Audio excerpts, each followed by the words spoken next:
Hi, Misha here, and this is another Patreon requested video. Frankie Hitchcock asked us if we could compare and contrast and just generally talk about pre and post Freedom Group acquisition of Remington, specifically the 870. There's definitely this idea that guns made before Freedom Group are better. That somehow after Freedom Group, quality slipped. That a gun made after is somehow inferior. So sure, we can talk a little bit about it. And it seems a really good time because this month, March 2020, pump home defense shotguns have been a very popular commodity. So this is going to be a two-part deal. In the first section of this video, I have laid out an older police surplus Wingmaster, 20-inch rifle sights. Then I have a still old police surplus, but slightly newer Police Magnum, as it's marked. Also 20-inch rifle sights. And then I have quite a current, at least last year or two, 20-inch rifle sights Police Magnum. So this is the modern version of those others. Now, of course, these are used. And in addition to acquiring some attractive wear from use, it also means that they've been smoothed up through having the action cycled, rounds being fired, etc., etc. So let's compare these, and then afterwards let's compare Police Magnums with other guns like the Express and the Tactical. Well, the 870 was first introduced as the Wingmaster in 1950. And it was always meant as kind of a multi-purpose shotgun for Remington, available in 12, 16 gauge, 20 gauge, and others.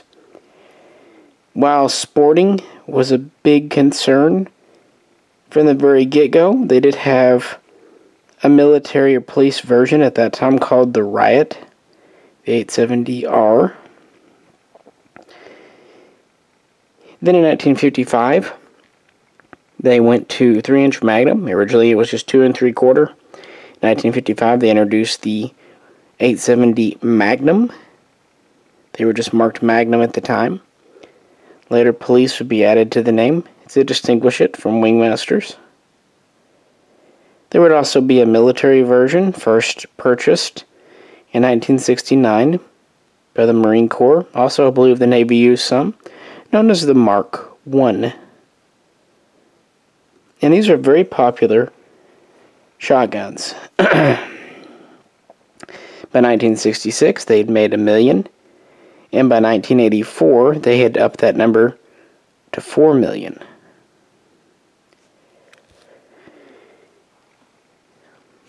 Now, one thing to remember.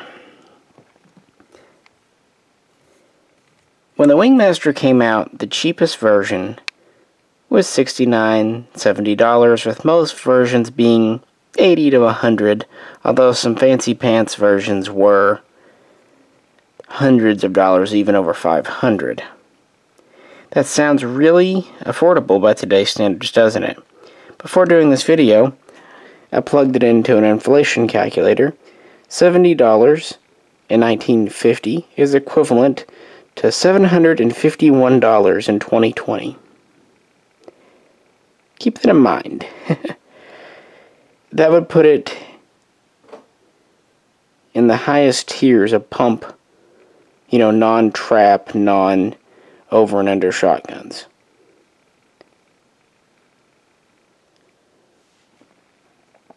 But back then, of course, the 870 was made entirely by hand. A gun like a Wingmaster here would be, metal trigger guard, all machined metal parts. This is long before MIM. They would have blued finish. Some would be more polished. Some would be more sporter guns. Some of the more military police would have a slightly more matte finish. The same goes for the wood. It would be more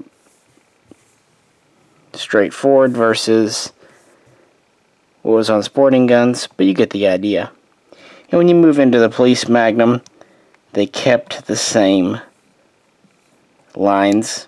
There's really not much difference between these two, except for slightly different pattern of sight. This one's a little bit more simplified.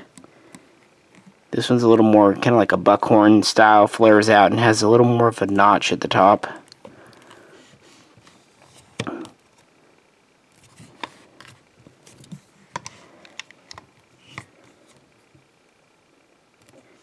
Other than that, it's really the same shotgun.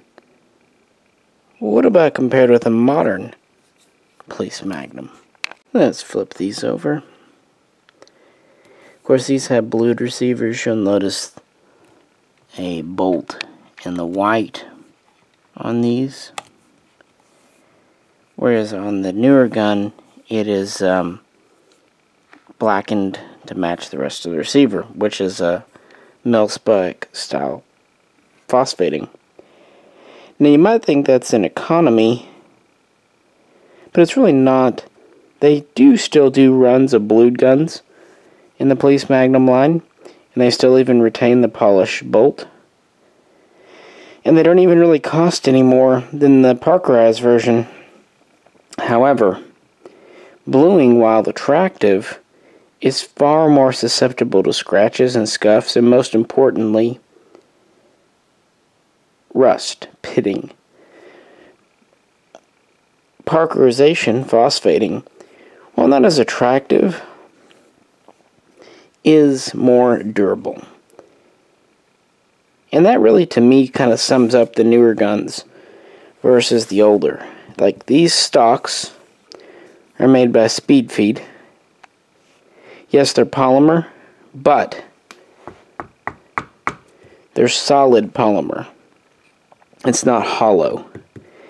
In fact, they did their best to replicate the exact weight and size of the wood so you don't lose the benefit of the wood, helping to check recoil and if you need to do things with it.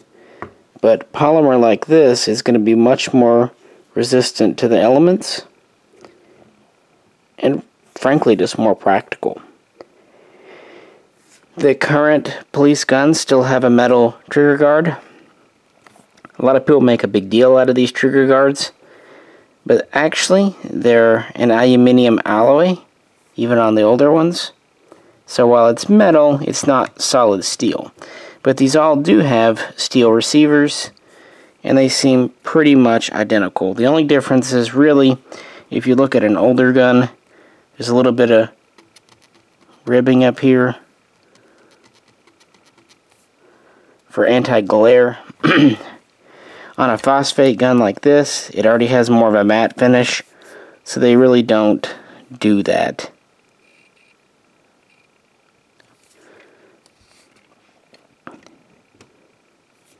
But the receiver is still deburred internally, just like it was on the old guns.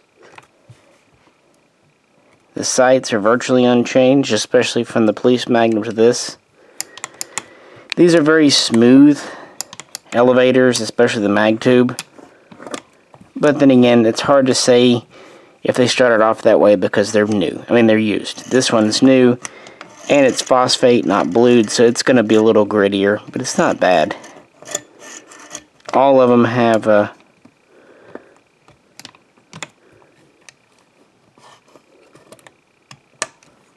same type system to attach the mag tube and all that good stuff. Pretty well interchangeable on parts.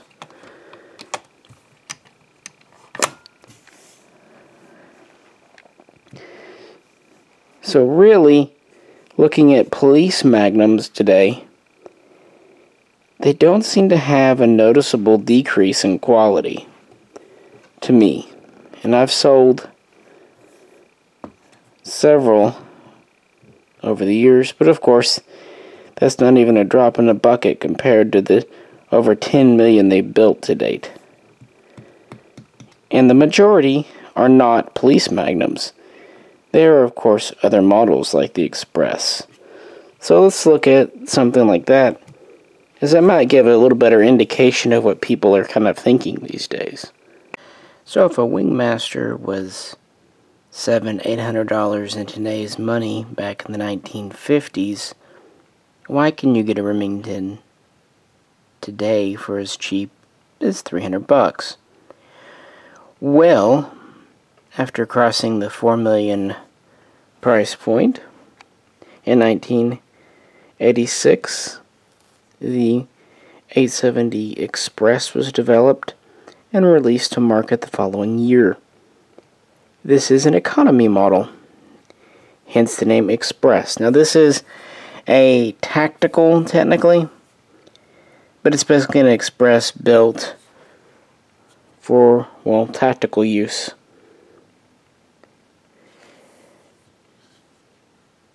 This is what Remington came up with to keep costs down, because in the 1980s, skilled labor, which had been used to make guns like the Wingmaster, was getting more and more expensive, while at the same time, new technology, new tooling was coming into effect.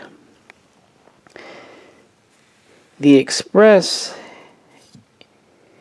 is the same basic gun, 2 action bars, steel receiver, all that. But where they save money, they went to a plastic trigger guard,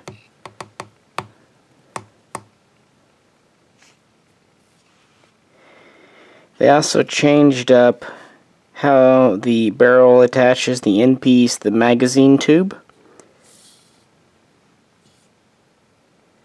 and a couple other things we'll look at in a minute. But the essential gun is the same. Now you can check out all the Police versus Express things, but the differences more are in degree than being wholly new guns. So the Express was introduced in the late 80s, which actually predates Freedom Group a very long time. I think when people say pre versus post Freedom Group, they don't really understand the change or lack thereof. The original Remington company was founded in 1816, but it's been bought and sold several times. It was in the 19th century. It was actually bought by DuPont in 1930, and then it was sold off in 1992, 93, in that time frame, because they started to see that hunting guns were becoming less and less popular, different changing markets. And really by the early 2000s, 2001, 2002, 2003, Remington was operating at a loss. It was in trouble. Hence, Freedom Group. Freedom Group was owned, or is owned, by Cerberus, CCM, a private investment holding group that owns several other firearms companies.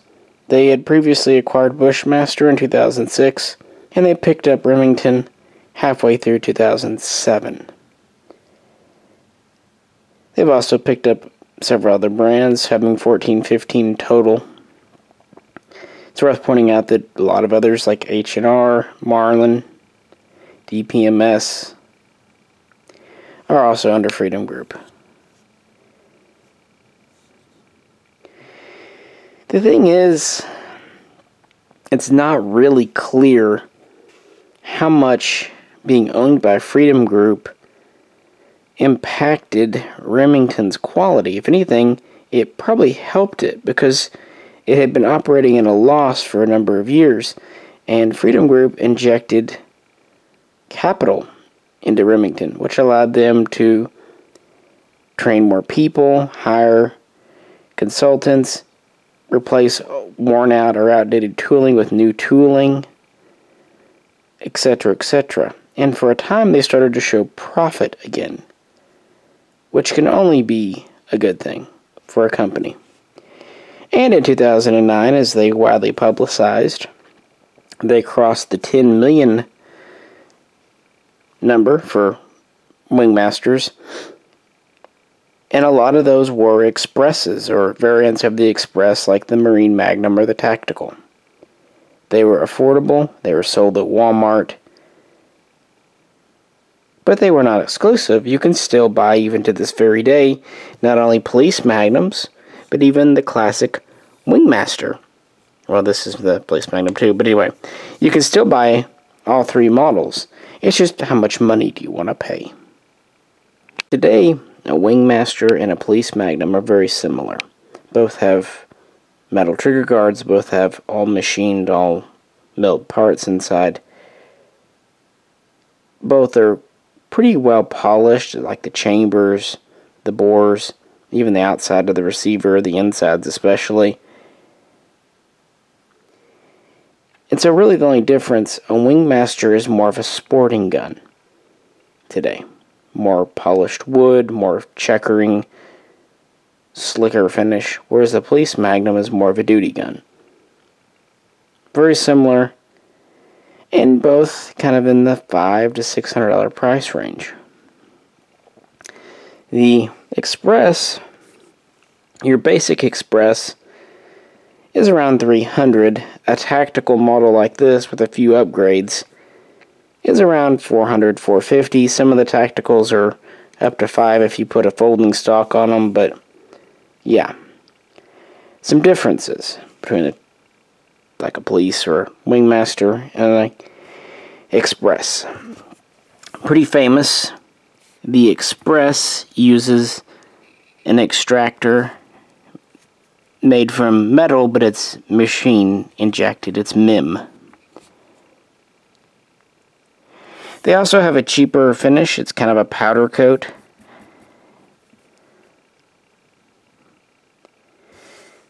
And they have kind of standard power springs. If you go to a Police Magnum, you get a heavier trigger spring with about an 7 to 8 pound pull. One thing about the lighter trigger spring, it does give a lighter pull of about 5 to 6 pounds. So that's something. But the heavier trigger spring of the Police just gives that little bit firmer hit on a primer.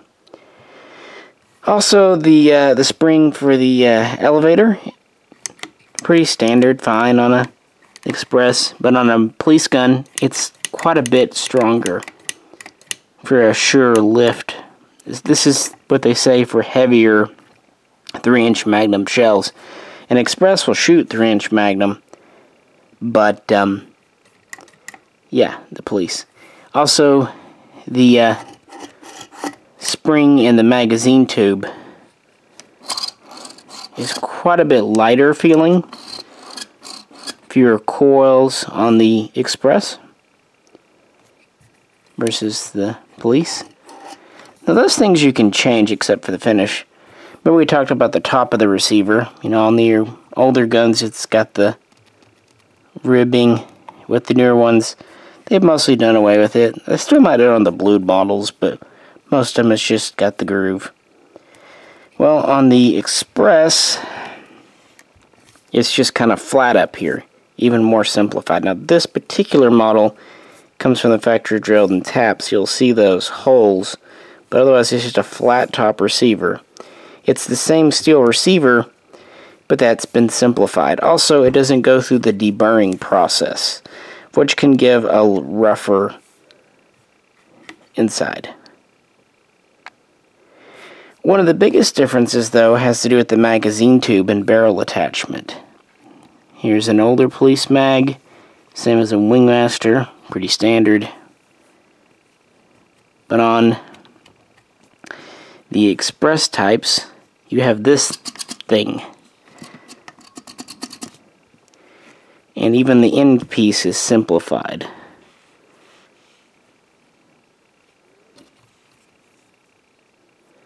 A little economy.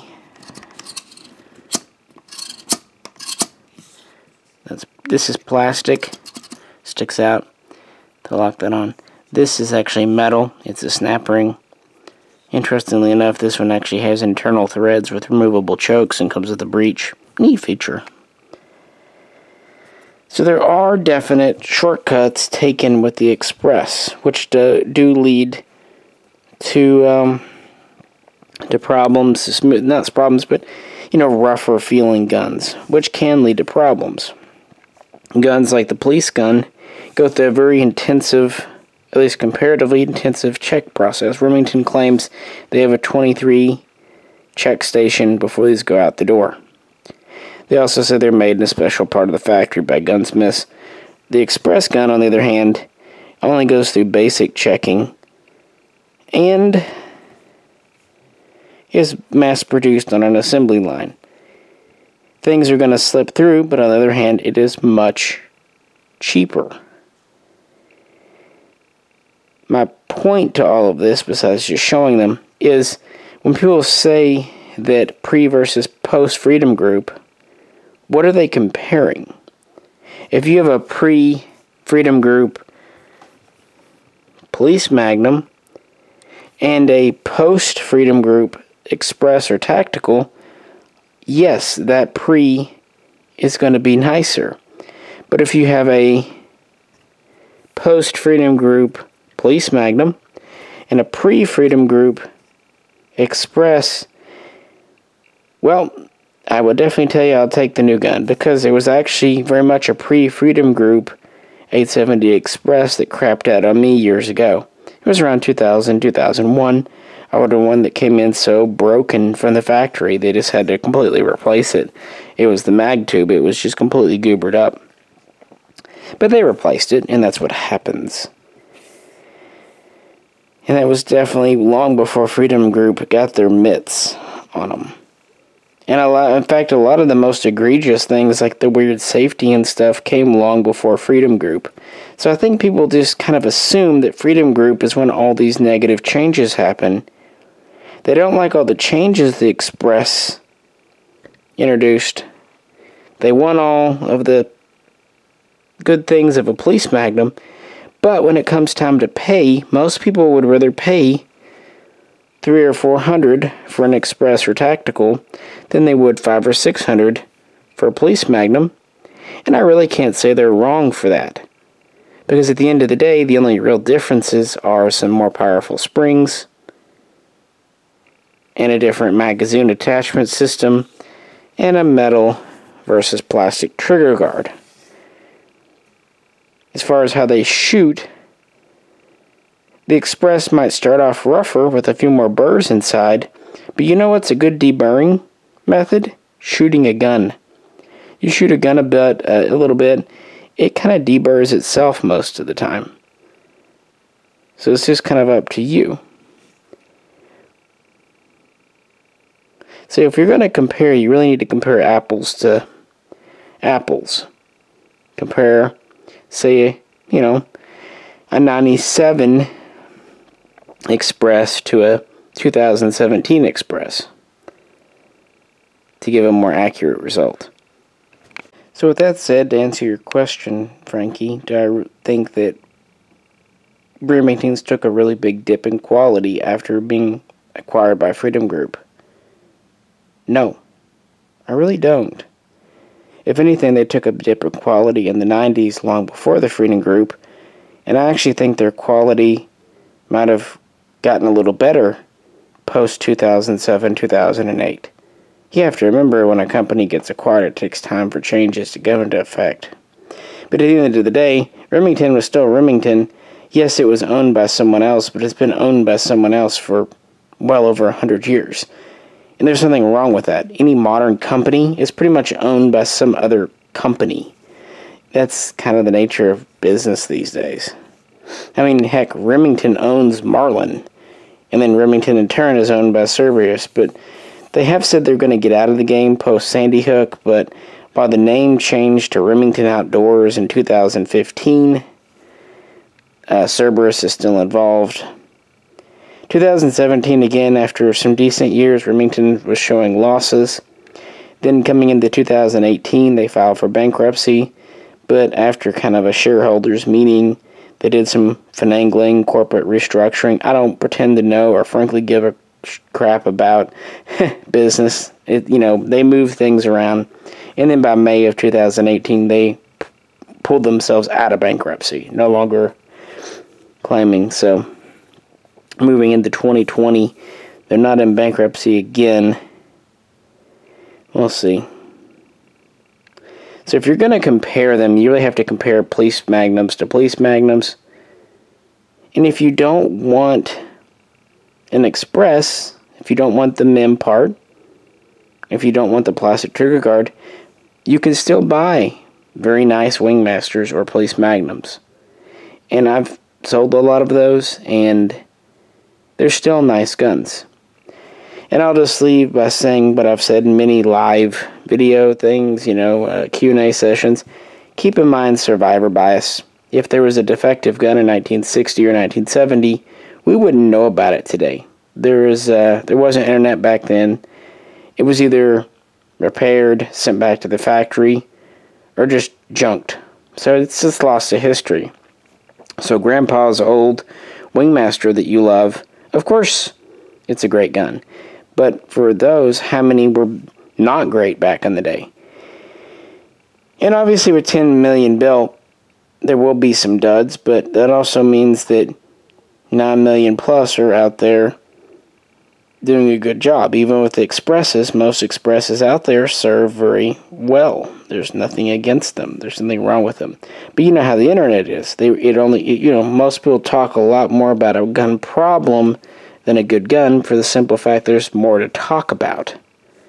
So you have to just kind of put everything in perspective of how it works. And a lot of people saying that Remington isn't like they used to be. They're kind of cherry-picking the best examples from the past and then cherry-picking the worst examples from the present and putting them side by side. Now, I'm not saying Remington hasn't put out a stinker or two. Obviously they have, and then there was the whole trigger thing with the 700s. But I don't think their level of stinkerness is any higher than much of any other modern company today. It's just normal. And when you buy a brand new gun, it is new, but also you're the first one to try it out. So if there's any problems, you're going to find them. Old guns that have been around a bit, the problems, if they ever had any, have been long ironed out. So yeah, that's my opinion on it, and that's all it really is. That's why I tried to throw in some history to actually give some objective content to the video.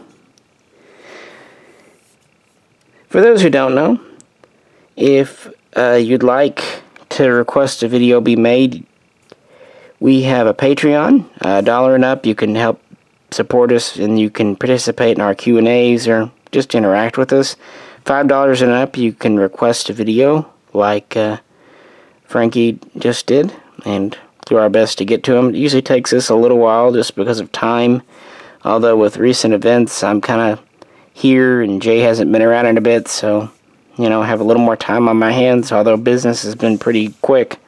In fact, that's why this seemed like an apt video for right now. Shotguns like this have been selling crazy. I've sold literally more than I can count in the last week, to the point I'm getting rather low on shotguns.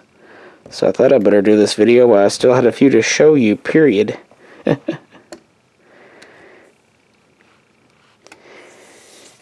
Again, if you have had trouble with a post-2007 gun, so a Freedom Group owned gun, I'm not doubting you. I'm sure you have. With millions made, that's going to happen. I just don't know that your problem gun is a problem gun because Remington is owned by Freedom Group, if that makes sense. I think the two are not really all that related. I couldn't really find any evidence of Freedom Group coming in and forcing Remington to cut quality, lower their standards. If anything, like I said, they might have helped them improve them, because Remington was not in good shape in the late 90s and especially into the early 21st century. And that's not unusual. A lot of manufacturers struggled to kind of make the transition to the new standards of the 21st century. Alrighty guys, I appreciate you tuning in. Any questions, please post them below. If you'd like to help support us, check out the link to our Patreon page. And as always, if you could like, share, and subscribe, that'd be great. With that said, this is Misha, and we'll catch you very soon. Hopefully, next time.